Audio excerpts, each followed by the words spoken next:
अस्सलाम वालेकुम नाज़रीन। प्रोग्राम में आपकी आवाज़ आज आपको बताएंगे कि बर्मिंघम एयरपोर्ट पे दो पाकिस्तानी गिरफ्तार किए गए और सोशल मीडिया पे काफ़ी उनका चर्चा है। मैंने सोचा क्यों ना हम भी इस पे प्रोग्राम करें, हम क्यों पीछे रह जाए जनाब। होता ये है कि जब आप बुरी सोबत अख्तियार करते हैं और ऐसे दोस्त बना लेते हैं जो गलत कामों में मुलव्वस होते हैं, इसमें ये भी मैं आपको बता देता हूँ कि एहसास कमतरी में शिकार जो लोग होते हैं, उनको कोई बड़ा आदमी मिल जाता है तो इसमें बड़ा खुश हो जाते हैं और वो कहते हैं जनाब हमारी तो बल्ले बल्ले होगी, मैंने ये तस्वीर उसके साथ बना ली, फलां अदाकारा आई थी, फलां अदाकार आए थे और उनके साथ मेरा बैठ ना उठना है। और शोबाजी में वो फिर अपनी ज़िंदगी बर्बाद कर बैठते। इसलिए ये सब चीज़ें मैंने बताई क्योंकि मैं खुल कर नहीं आपको बता सकता, मगर ये मैं बता देता हूँ आपको कि ये भी इतनी हालात का शिकार हुए हैं और इन्होंने किया क्या और फिर इनको अब जेल में क्यों भेजा गया और कितनी जेल हुई है, इनकी फैमिली पे क्या गुजर रही होगी। जिस तरह तस्वीर सोशल मीडिया पे चल रही है और उससे इनके वालिदैन का कितना नाम रोशन होगा, इनके घर वालों का कितना नाम रोशन होगा, इनके बच्चों का कितना नाम रोशन होगा। अब आप अंदाज़ा लगाएं कि ये दोनों बंदे अगर रिज़्क हलाल कमाते और गलत काम में ना पड़ते तो कोई प्रॉब्लम नहीं होनी थी। इन दोनों को बर्मिंघम एयरपोर्ट पे इसलिए गिरफ्तार किया गया कि इनसे नशावर चीज़ें बरामद हुई और बहुत भारी मकदार में, पता नहीं कितने लाख पाउंड की वो चीज़ें थी और वो फिर यहाँ पे ज़ाहिर है फ़रोख्त करते हैं। और उसके बाद इनको अदालत में लेके गए। कब ये हुआ मुझे ये तो नहीं पता, मगर मुझे ये सोशल मीडिया से ही खबर मिली है।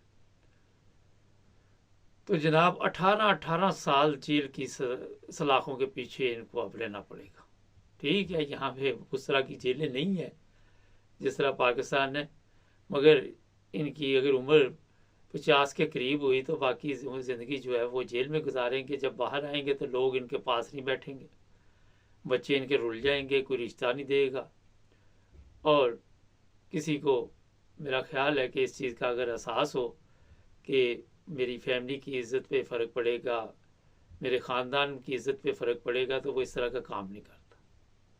लेकिन जब भी कोई जुर्म किया जाता है उसमें सोच ये होती है कि हम नहीं पकड़े जाएंगे, क्योंकि मुजरम की ये सोच इसलिए कि वो सोचता है कि मैं जो एयरपोर्ट पे लोग बैठे हुए हैं, कस्टम वाले हैं, जो पुलिस वाले जहाँ जहाँ बैठे हैं, उनसे ज़्यादा मेरा दिमाग है, उनसे ज़्यादा मैं शातिर हूँ।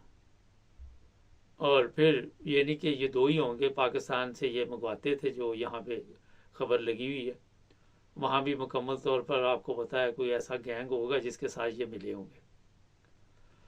तो जनाब 18 साल जेल, अंदाज़ा लगाएं आप। और यहाँ पे आपको पता होना चाहिए यूरोप में कि ये जो नशावर चीज़ें बेचते हैं, पाउडर वगैरह, ड्रग्स वगैरह जो भी है, ये बड़ा सीरियस एक्शन लेते हैं इन बातों पे, क्योंकि उससे जब मार्केट में ये चीज़ें पहुँचती हैं नौजवान नस्ल ख़राब होती है, स्कूल कॉलेज बच्चे बच्चियाँ, उनका मुस्तकबिल जो है वो तबाह होता है। इनका तो बेड़ा गर्क हो गया अब, मगर इन्होंने कितनों का किया ये अल्लाह ही बेहतर जानता है। और कब से ये लगे हुए थे और कब से ये आगे जाके लोगों को देते थे ये चीज़ें, और कितने लोग इसमें शामिल थे। कोई 2-3 बंदों का ये काम नहीं होता, काफ़ी बड़ा गैंग होता है। आपको याद होगा एक दफ़ा जर्मनी में एक अदाकारा थी पाकिस्तानी, वो भी 5 साल जेल रही। उससे भी इसी तरह का पता नहीं को मेरा ड्रग्स नहीं था, कोई बंदे शंदे लेके आती थी। तो हमारे जो लोग हैं वो कोई मौका जाने नहीं देते। मुझे आज एक वाक़या याद आ रहा है। अदाकार एजाज, जो आप सबको पता है हीर रांझे में था, वो इंग्लैंड में 5 साल तक जेल में रहा। क्यों रहा? वो कहता है मुझे किसी ने मेरे सामान में ऐसी चीज़ें रख दी थी जो नशावर थी, और यहाँ पे वो जब चेक हुआ तो पुलिस ने 5 साल के लिए बहरहाल उसको जेल में रहना पड़ा, अदालत ने जो फैसला दिया था। ठीक ठाक ज़िंदगी गुजार रहा था, इज्जत की, मगर जनाब रगड़ा लग गया।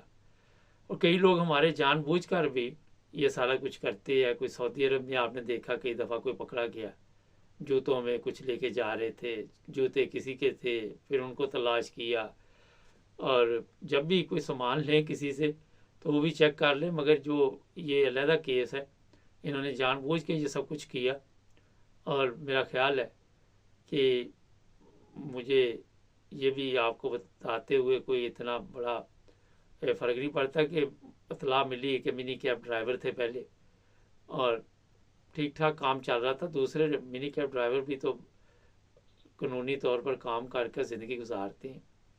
तो क्या ज़रूरत थी इस तरह का काम करने? किसी ने लालच दिया, जब आपकी सोबत गलत होती है और फिर आपको गलत तरीके से इस्तेमाल भी किया जाता है। और मरता उसी वक्त ये बंदा जब लालच में आ जाता है।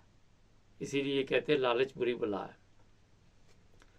मैंने इस पर कई प्रोग्राम किए जो पाकिस्तानी हमारे ऐसे काम करते हैं। यहाँ मुझे पिछले दिनों किसी ने टिकटॉक पे बताया कि भारी तादाद में लोग जो हैं वो जेलों में जाते हैं, सजाएं होती हैं। यहाँ पे कुछ लोग डॉलमेचर मुझे मिले जो तर्जुमा करते हैं। वो बता रहे थे कि जनाब आए दिन कोई ना कोई पाकिस्तानी किसी गलत काम में मुलव्वस होता है और उसको फिर अदालत में लेके आते हैं, फिर सज़ा होती है। ऐसे ऐसे केस बताते, अपनी ज़िंदगी बर्बाद कर बैठते हैं। और साथ साथ जो इनके साथ लोग फैमिली वाले होते हैं उनके लिए भी ये मुश्किलात का बायस बनते हैं। तो मैं अपने देखने वालों को यही कहूँगा कि खुदा का वास्ता ऐसे काम ना करें और जिसकी वजह से आपको जेल में जाना पड़े, आपकी ज़िंदगी बर्बाद हो जाए, आपके ख़ानदान का नाम जो है वो बदनाम हो जाए, आपके बहन भाई उनके लिए भी मुश्किल पैदा होती है। अगर सब लोग घर में अच्छे हैं तो एक बंदा भी गलत निकल आता है तो वो पूरे घर के लिए मुसीबत बन जाता है। और इनकी आप उम्रें देखें, ये तस्वीर लगी हुई है पीछे, उम्र देखें इनकी तो आपको अंदाज़ा होगा कि ये लोग जो हैं इस उम्र में भी जाके अपने आप को बदल नहीं सके गलत कामों से। कोई बिल्कुल नौजवान नहीं है बिल्कुल कि चले भटक गया, कोई बच्चा है भटक गया। लेकिन ये मेरा ख्याल है कि दोनों फैमिली वगैरह के साथ रहते होंगे। अब ये तस्वीरें जब चलेंगी तो मकसद ये इस प्रोग्राम का है कि दूसरे लोग सबक हासिल करें। जो लोग इस तरह के काम करते हैं उन्हें फौरी तौर पर इस तरह के काम छोड़कर अच्छी ज़िंदगी गुजारनी चाहिए। ज़रूरी नहीं हर तजर्बा इंसान खुद अपने आप पे करे, अगर किसी ने किया तो उसी से फ़ायदा उठा ले। हमारे ये होता है कि जब तक हम खुद पंगा ना लें उस वक्त तक हमें सुकून नहीं मिलता। तो आए दिन अखबारात में जब इस तरह की खबरें हम देखते हैं, अब मैंने सोचा था हर एक पे प्रोग्राम किया करें ताकि नसीहत लोग हासिल करें, कोई सबक हासिल करें और हदायत हासिल करें। अगर आप आज भी कोई ऐसा काम कर रहे हैं जिससे इंसानियत को परेशानी है, गैर कानूनी है, तो इन दोनों की तस्वीरें देखकर भी आप सबक हासिल कर सकते हैं। नाज़रीन, एक प्रोग्राम अभी और भी है हमारा, वो भी आप देखिएगा। उसमें भी पाकिस्तानियों के कारनामे क्या है। तो हर जगह पे हमारा जिस तरह नाम चलता है बड़ा ही अफसोसनाक है। हमारा चैनल है यूट्यूब 9 टीवी इंटरनेशनल से सब्सक्राइब कर ले और आजकल हम टिकटॉक पे भी हैं इसी नाम से, वहाँ भी फॉलो करें, जुड़े रहें हमारे साथ। अपना ख्याल रखें। अल्लाह हाफिज़।